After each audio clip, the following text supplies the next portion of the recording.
Does not wisdom call? Does not understanding raise her voice?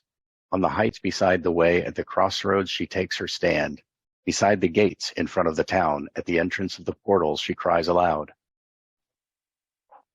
I think that these 4 places represent a progression from incidental and inclusive to intentional and exclusive. The first one, the high places next to the roads. Anybody can hear wisdom crying there. It doesn't take any special privilege or means to hear wisdom. All you have to do is be willing to look and listen, because wisdom is crying out. She's not keeping it a secret. She's elevated up above the crowds where her voice can carry and everybody can see her. So it doesn't take any effort. All you have to do is look and listen. I got a question. The next, on that. The counterfeit, maybe to that also, is that when the devil took Yeshua to the high place up there on the cliff and promised him the kingdoms of the earth. So I think that could have been and he knew the scriptures. The devil knows the scriptures, and that he was pretending to be wisdom there on the edge of that cliff. Yeah, there are definitely counterfeits who will cry out and pretend to be wisdom. So it takes some discernment. And I think really, I think a little bit later we'll see how wisdom says that, those who fear God find wisdom. That's it. And so the way to discern the counterfeit from the real wisdom is, does it align with God's commandments, with God's sense of justice? If it doesn't, then it's not wisdom by definition. Amen.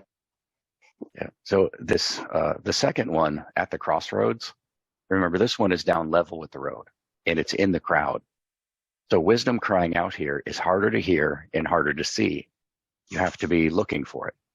You have to find your way through the crowd to get to wisdom, but it's still right there where anybody can get it. She's not hiding.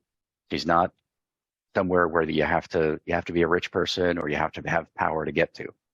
Right there where every beggar can reach her. Then the third one, beside the city gates. This is still a place where anybody can go, but to find wisdom at the city gates, you have to be there at the right time. Whether it's you're waiting for the court to convene, or you're waiting for the gates to open, or the market stalls to open, you have to be patient. You have to go to the right place, and you have to seek it out. There's a little bit more effort that's required. And then the final one, at the doors of the private places and the palaces. But it's not just anybody who can walk up to the doors of the palaces and hang out there.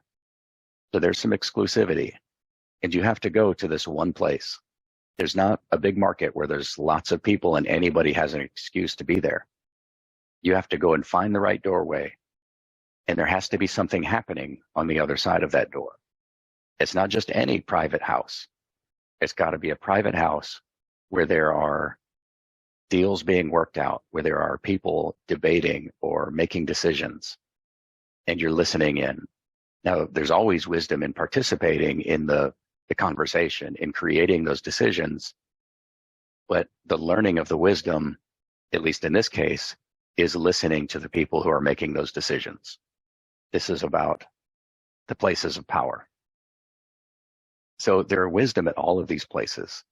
They all involve people doing things, interacting, going somewhere, buying, negotiating.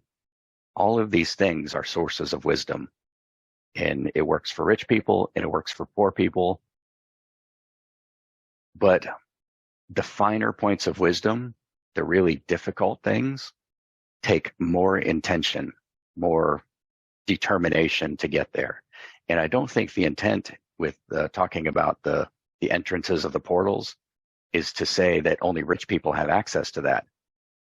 I think it's saying that only those people who are really seeking, who are willing to go the extra mile and find those out of the way places where rare bits of wisdom can be found, are going to find it.